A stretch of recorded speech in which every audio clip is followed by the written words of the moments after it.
श्री शिवाय नमस्तुभ्यम। ओम नमः शिवाय। हर हर महादेव।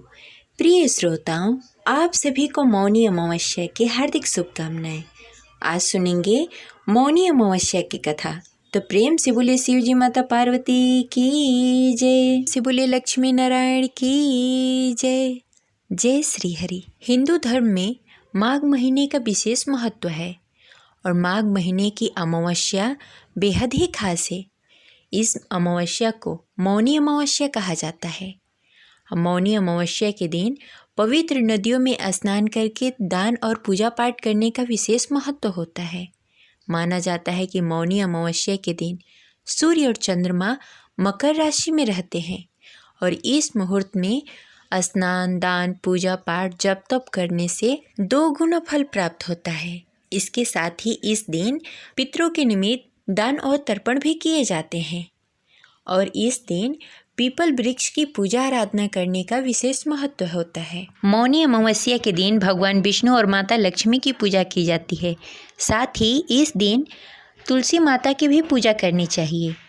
ऐसा करने से घर में सुख समृद्धि का वास होता है। इस दिन संध्या के समय तुलसी के सामने घी का दीपक जलाने से तथा कच्चा दूध अर्पित करने से अच्छे पुण्य की प्राप्ति होती है।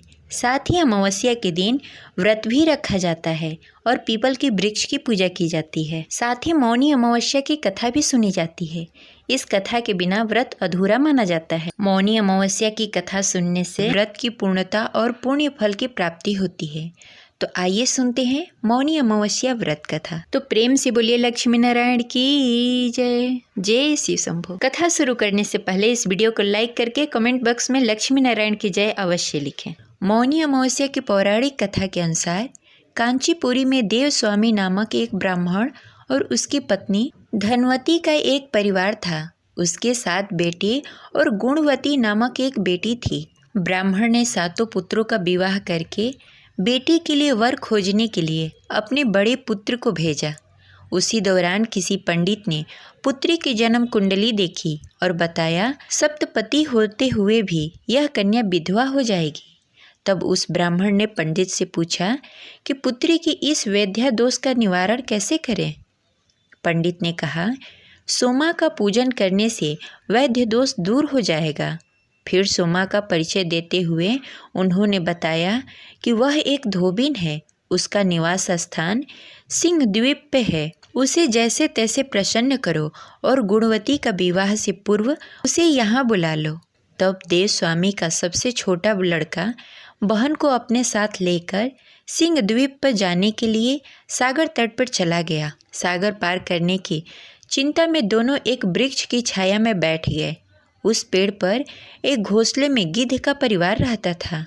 उस समय घोंसले में सिर्फ गिद्ध के बच्चे थे। गिद्ध के बच्चे भाई बहन के क्रियाकलापों को देख रहे थे। संध्या काल के समय उन गिद्धों की माँ आई तो उन्होंने भोजन नहीं किया।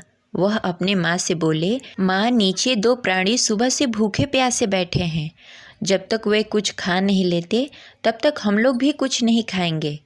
तब दया और ममता से वशीभूत होकर गिद्ध की माँ ने उनके पास आई और बोली, मैंने उसकी इच्छा को जान लिया है। इस वन में जो कंदमूल फल फूल मिलेगा मैं ले आती हूँ, आप दोनों खा लीजिए। मैं प्रातःकाल आपको सागर पार कर सिहल द्वीप की सीमा के पास पहुँचा दूंगी। और वे दोनों भाई बहन माता की सहायता से सोमा के यहाँ जा पहुँचे। वे नित्य प्रातः उठकर सोमा का घर झाड़कर लिप देते थे।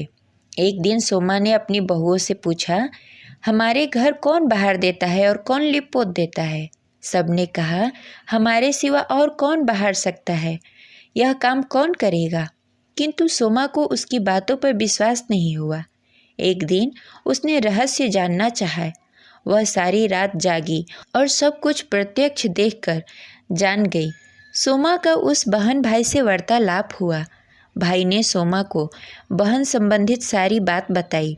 सोमा ने उसकी श्रम और साधना तथा सेवा से प्रसन्न होकर उचित समय पर उसके घर पहुंचने का वचन देकर कन्या को वैद्य दोष निवारण का आश्वासन दे दिया।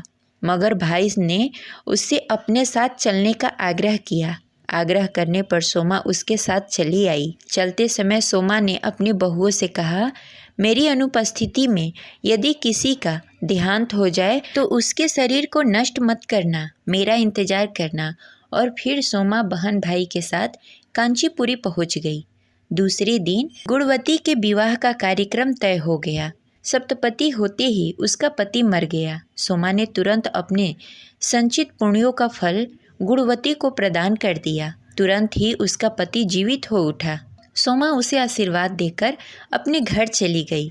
उधर गुणवती को पुण्य फल देते ही सोमा का पुत्र जमाता तथा पति की मृत्यु हो गई। सोमा को इस बात का एहसास हो गया और सोमा ने पुण्य फल संचित करने के लिए मार्ग में पीपल वृक्ष की छाया में विष्णु जी का पूजन करके 108 बार परिक्रमा की। इसके पूरा होते ही इससे अर्जित पुण्य से सोमा का पति, बेटा और जमाता जीवित हो गए। वे अकाल मृत्यु से मुक्त हो गए थे। जो भी व्यक्ति विधि विधान से मौनी अमावस्या का व्रत करता है उसे भगवान विष्णु की कृपा प्राप्त होती है और उसके जीवन में सुख समृद्धि का वास होता है। इस प्रकार यह कथा संपन्न हुई। तो प्रेम से बोलिए भगवान विष्णु की जय। अब चलिए सुनते हैं अमावस्या की दूसरी कथा। अमावस्या की दूसरी कथा के अनुसार प्राचीन समय की बात है। एक राज्य में एक राजा हुआ करते थे जो धर्मपरायण था एवं पुण्य काम करने में विश्वास रखता था। राजा की एक रानी थी जो धार्मिक कार्यों में राजा का साथ दिया करती थी। एक बार की बात है कि राजा ने अपने महल में पूजा का आयोजन किया और कई तरह के मिष्ठान बनवाए। राजा और रानी ने व्रत पालन करने का संकल्प लिया, लेकिन बीच में रानी को भूख लग गई।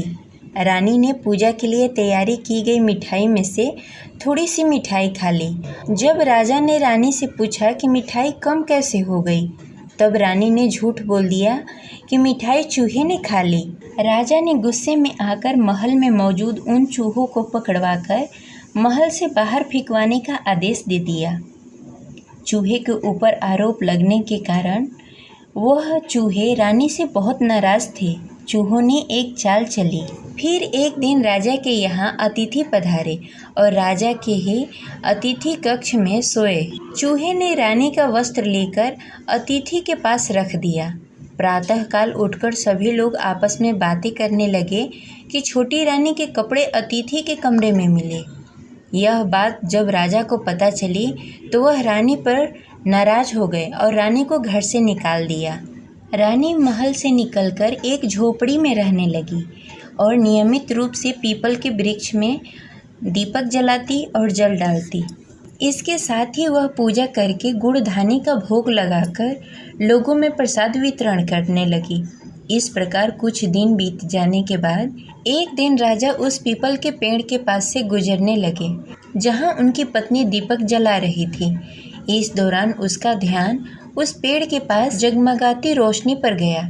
राजा इसे देखकर चकित रह गया। महल में वापस आने के बाद उन्होंने अपने सैनिकों से उस रोशनी के रहस्य का पता लगाने के लिए कहा। सैनिक राजा की बात मानकर उस पेड़ के पास चले गए। वहां उन्होंने देखा कि दीपक आपस में बातें कर रहे थे कि सभी दीपक अपनी अपनी कहानी बता रहे थे। तभी एक दीपक बोला, मैं राजा के महल से हूँ। महल से निकाले जाने के बाद राजा की पत्नी रोज मेरी पूजा करती है और मुझे प्रज्वलित करती है। सभी अन्य दीपकों ने उससे पूछा कि राजा की पत्नी को महल से क्यों निकाला गया, तो उसने बताया कि एक दिन उसने मिठाई खाकर चूहों पर झूठा नाम लगा दिया। इस पर चूहे नाराज होकर और राजा की बहू से बदला लेने के लिए उसकी साड़ी अतिथि के कमरे में रख दिया। यह सब देखकर राजा ने उसे महल से निकाल दिया। यह सब सुनकर सैनिक हैरान रह गए और महल में वापस आकर उन्होंने राजा को पूरी कहानी सुनाई। यह सुनकर राजा को अपनी गलती का एहसास हुआ और उसने अपनी रानी को महल में वापस बुला लिया। इस प्रकार पीपल के पेड़ की नियमित पूजा करने का फल रानी को मिला और वह अपना वैवाहिक जीवन आराम से व्यतीत करने लगी। इस प्रकार यह कथा संपन्न हुई। तो प्रेम से बोले लक्ष्मी नारायण की जय। जय श्री शंभु। हर हर महादेव।